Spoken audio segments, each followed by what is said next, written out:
You guys are good to go? Well, welcome. I'm Kyle Ross, MGU President. Today I'm joined by MGU Local 911, the Paramedics of Winnipeg President, Ryan Woden. We're releasing the survey results of a survey that was conducted with MGU members and the Winnipeg Paramedics. We have known for some time that there is a crisis and emergency response system.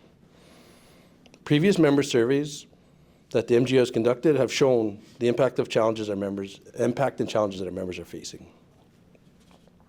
And the city zone data has shown growing psychological injury claims through the Workers' Compensation Board. Now this is not a new problem. This is one that's been left to fester for far too long. Our members of the Winnipeg Fire Paramedic Service show up when our city needs them. They show up when our citizens need them. And responding to calls are getting increasingly more complex and more difficult for these workers. They're being asked to do more with less. And right now, the city and its leadership is not showing up for them. The results of the survey shows how bad this problem has gotten. This spring, we received 205 responses at about over 70% response rate from our members. You'll have been provided a summary of the results today, but I'd like to highlight a few responses.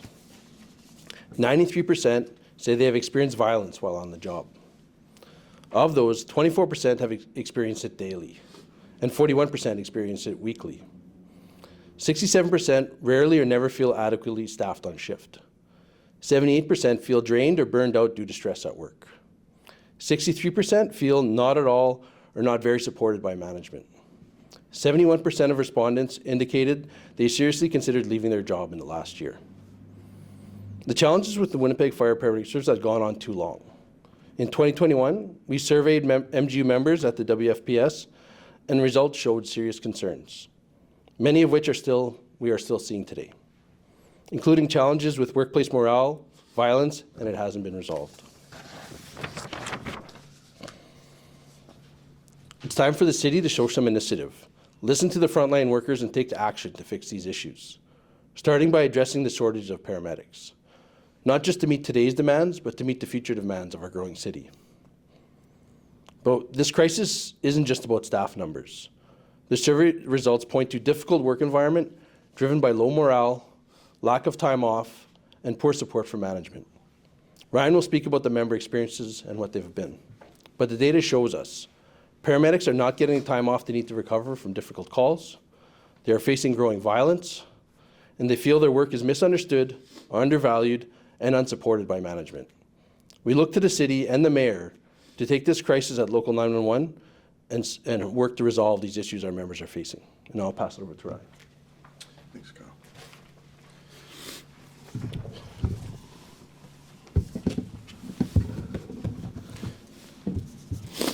Thank you, Kyle. As he said, my name is Ryan Wood, and I'm the president of MGU Local 911, and I am also a paramedic here in the city.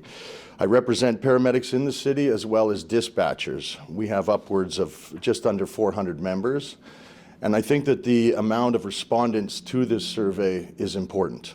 As you know, every day we respond to calls across the city that are increasingly complex, challenging, and unpredictable.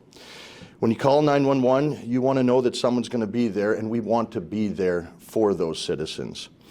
But the reality is the system that we have right now is not supporting the people that are responding, and it's not supporting the people that are expecting us there. Our crews are physically and emotionally exhausted. I think what we're looking at here today is stark evidence of the state of the paramedics here in Winnipeg. I realize that the fire union and the nurses union have both reached out recently in the media to express their state of their staffing levels, and we want to make sure that people here in Winnipeg, including those that are accountable for this system, understand the state of the paramedics as well. Currently, we have such high call volumes that we're responding to one call, which can often be traumatic and complex, and when we're done, we need that decompression. We need that time to debrief and just understand what just happened on that call and be able to prepare ourselves mentally to go to the next one. And that's not happening. We're not being given any time in between calls to really decompress at all. And that increases our strain on our mental health. Together, this all contributes to low morale, and unfortunately it means that people are looking for work elsewhere and looking to leave the profession. They're leaving in various reasons. Some are early retirement, some are moving over to police, some are moving over to fire, and some are just moving outside the city altogether. I believe what we're looking for is for someone to be accountable to try to fix this system. So I'm calling on the leadership in our department, the leadership in the city, and the provincial government to please look at this and understand that we cannot be any more clear. We need help. And we need it from them today. So, can we take any questions? Can you tell us a bit about the methodology of the survey, like the time frame it was conducted? You said around 250 respondents, but the time frame and what you tell about how the data was collected? I believe the data was collected through MGEU, and yeah, we had around 200, just over 200 respondents, not 250, but just over 200. So we're looking at, like I said, over 50% of the respondents 50% of our workforce responded to it, so a fairly good understanding of where we're at. And that was collected in April, in terms of a snapshot? Yes, it was. Just recently, yes. Yeah. And how long in April? Sorry, just like over the course of a week or throughout the month? About a week or 2 weeks, I believe, we allowed for members to respond. We had a very fast response. So these are people that want to get us their information for sure and have it out there. Ryan, can you just talk us through, kind of paint a picture for us maybe about what, what a daily shift looks like for a paramedic right now?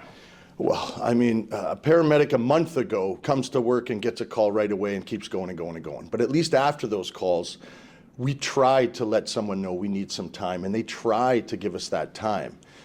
But over the last couple of weeks, what we've found is that we're getting to work, we're getting out on that call, and there are times where now we can have a patient on our stretcher and be given a call without knowing we're on that call, and we're not even finished the call we're on. So that's where the mental health strain really comes from. Imagine if you're trying to help somebody and you have a patient on your stretcher in the hospital, and then when you offload them into a bed at the hospital, you walk out to your truck and you realize you've been on a call for 4 or 5 minutes and you didn't even know it. So that's really problematic for me. That's problematic for our dispatchers.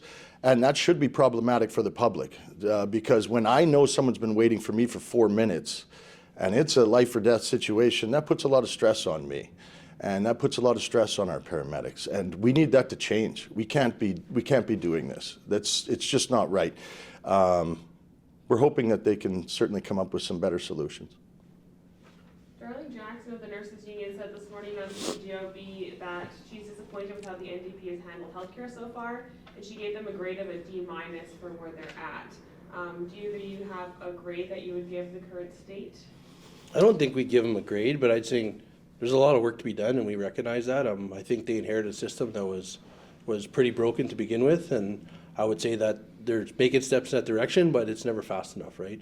When you're talking about people's lives, you're talking about people needing supports and all these things, they can never come fast enough. So we're hopeful the government will continue to work down that road, but I agree there's some urgency into these things, and we need to start moving in that direction.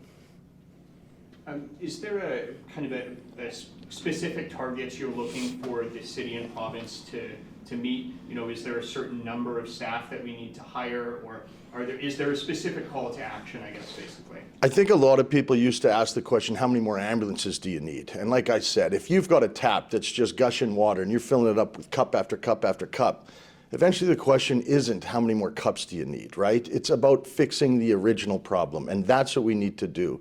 We need to look at the system and how we're delivering the service right now and make the changes we need. Asking for 5 more ambulances, 10 more ambulances just means that those ambulances are going to be held up as well, and we end up in the same situation a year from now. So we need to look at the actual service delivery model and find out, are we doing it right? We know we have fire crews on scenes for extended periods of time, and that's not right. People don't understand when you're on scene of either a baby that's not breathing or somebody that really needs to get to the hospital, waiting around for someone to come is not what we want to do, obviously, and that adds a lot of pressure on our fire crews, but certainly on our paramedic crews and our dispatching crews as well. So it sounds like maybe taking a look at kind of system efficiency and saying, okay, like everything from dispatch to response to who's showing up to calls, that sort of thing. Like, are we talking about a whole maybe overhaul of how responses are handled? No, I don't think it's an entire major overhaul. I think we need to make some tweaks, and we need to make tweaks that the frontline people are suggesting, not somebody that's upstairs that may think that this is the best way to do it for political reasons or for whatever reasons. The fact of the matter is we've been making suggestions that haven't been listened to for some time, and we're in this situation. So at some point, someone has to stop and listen. And I think we have to recognize it's humans that provide this service, and they need time to recover. Like, people at the top, it feels like to me when I listen to Ryan and I listen to the workers that do this, they're treated as a machine where they can just go to the next, and it's people. Like, sure, we can plan this but you got to recognize these people need time to recover. These injuries compile over time. When you see enough things every day, we see within corrections, we see in many other professions that these injuries compile. It doesn't happen just one thing. It's one thing after another, and eventually these people break down, and we have to find ways to ensure these workers are supported and make sure they have time to recover, because we can treat them this way for so long, but the whole system will fall on its face because no one can handle that sustained. It's not a position that these workers need to be in. Their mental health deteriorates in these situations, and not only that, but the physical violence that's increasing out there is unbelievable. While people sleep in their beds, paramedics are out there, and they're getting things swung at them, kicked, punched. There's all sorts of things going on out there, and we need people to be aware that that's why people are dropping off out of this profession. It's mental fatigue, and it's physical fatigue. It's violence. What immediate steps would you recommend the city take to increase paramedic recruitment? Well, I don't know who's in charge of paramedic recruitment per se in the city of Winnipeg, but whatever it is, they're going to have to come up with something that makes it appealing to work here in Winnipeg. We have paramedics in rural Manitoba. People have decided whether they want to join that to become a paramedic out there. That's their option. I think for a long time, Winnipeg thought that they were the only game in town, perhaps, and people, if you were a paramedic, you'd come to Winnipeg. There's a lot of great experience. There's a lot of great people that we serve here, right? And you get a lot of fulfillment out of it. That's just not there right now. People are looking to try to just go somewhere where they can have that mental break in between calls, and it's not Winnipeg. So whatever that recruitment strategy is going to be, I hope it's good, because you also have to work on getting people to choose the profession, right? Mm-hmm. There's hasn't been a ton of investment in saying this is a great profession. You know, we get people to choose, take up these things. We see the same thing in healthcare and other professions. I think we have to invest in people and get people interested in these professions. And I think the whole hiring practices need to be looked at, because a lot of these structures are built on having people waiting to get in the door, and that's not the case anymore. We have to bring people in.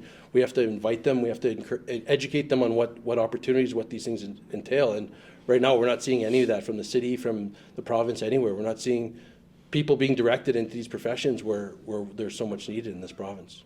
Would greater mental health supports tackle some of the violence that you're seeing?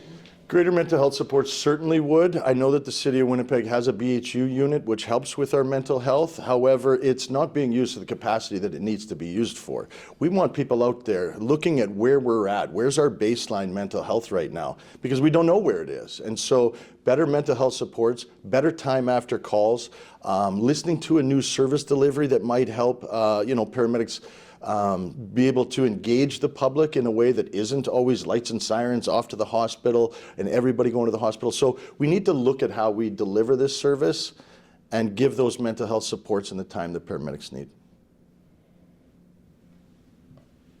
Everything? Thank you. Thanks. We could do a long run. Sure. Thank you. Thanks, Kyle. Appreciate it.